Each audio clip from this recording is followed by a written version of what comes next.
Hello everyone. In today's video, I will be covering a topic, strain energy. So, strain energy. Strain energy is denoted by the term capital U. Here, the definition of strain energy is the internal energy which is stored in any material which is loaded within its elastic limit.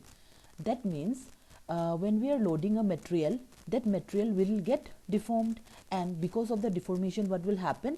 There will be some energy stored in that material, and the moment we remove the load, the material will release its internal energy. Okay, I'll take the example of a spring. So this is the spring, and what will happen when we apply a load over this spring? What will happen? This inside this spring, what will happen? The internal energy will stored, and at the moment we remove this load, that the energy which was stored before, it will get released. So the internal energy which was stored inside this spring while pulling the load, that energy is known as strain energy. So this is the formula of finding the strain energy, that is capital U is equal to sigma square upon 2 capital E into V. Here sigma is nothing but the stress in the material, and the unit of the stress is Newton per mm square. And here capital E is nothing but the Young's modulus of the material, and the unit will be same, that is Newton per mm square. And V is the volume of the material, and it will be in terms of mm cube. Now comes to strain energy due to direct stress. Here in this topic, I'll explain you how the formula of strain energy has been derived. So I'll explain you with this diagram. So here in the y-axis is a resistance force, that is denoted by the term P, and in the x-axis there is a deformation. So what we know is the strain energy. So this strain energy is the internal energy which is stored inside the material when it is loaded within the elastic limit. So here you can see that here at this level the resistance force is 0, so the deformation will also be 0. So when we increase the load, then see the deformation will also get increased. So again when we increase the force, then the deformation will also get increased. So here in this case, strain energy due to direct stress, the strain energy will form in this shape, in this triangular shape. So now we know that strain energy is equal to area of the triangle, and we know the formula of area of triangle, that is half into base into height. Here base is nothing but the delta L and height is the P. So we can write here half into delta L into P. So we know the formula for delta L is equal to PL by AE, and this formula has already been derived in my previous video, so you can go and check it out. Now here P is nothing but the load.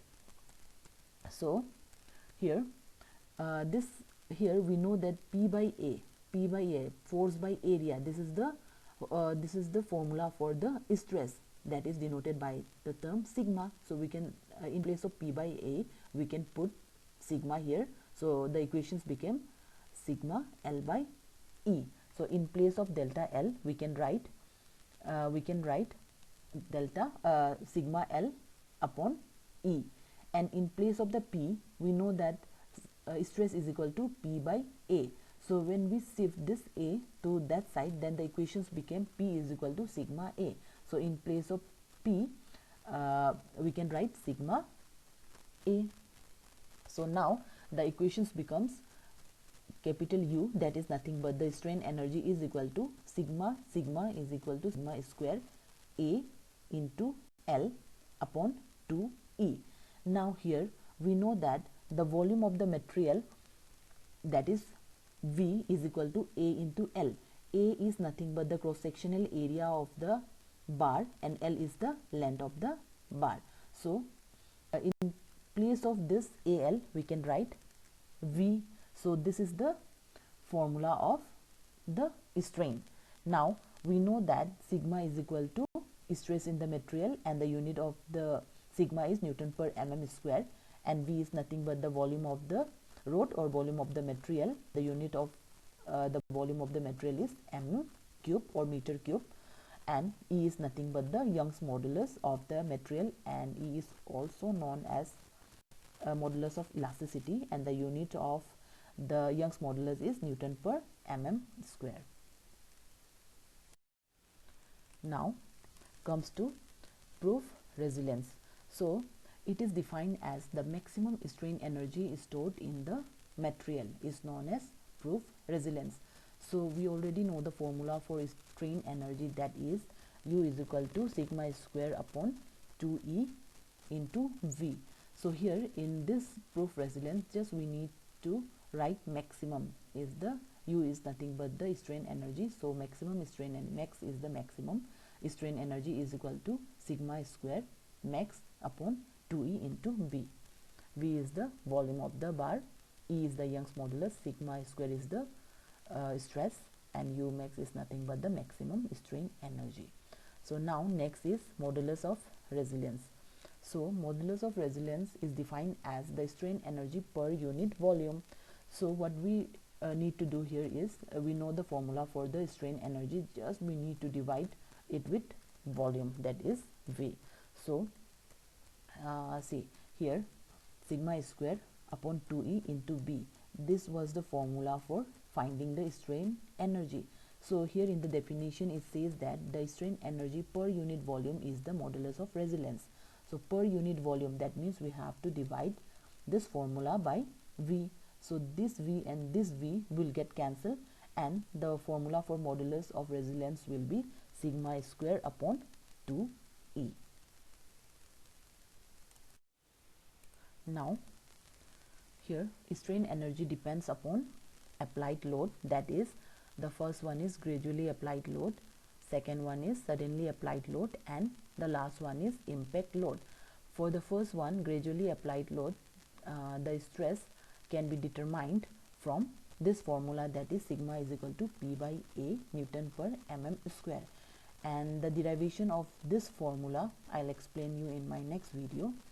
I'll explain you for these three cases, okay, in my next video. So here for gradually applied load, the stress can be determined from this formula, and in case of that suddenly applied load, the stress can be determined from this formula, that is stress is equal to 2P upon A. P is the load, A is the cross sectional area, and sigma is nothing but the stress, and the unit of the stress is Newton per mm square. Here the last one is impact load, and for the impact load, stress is determined from this formula. So all the formulas I'll explain you in my next video. Thank you.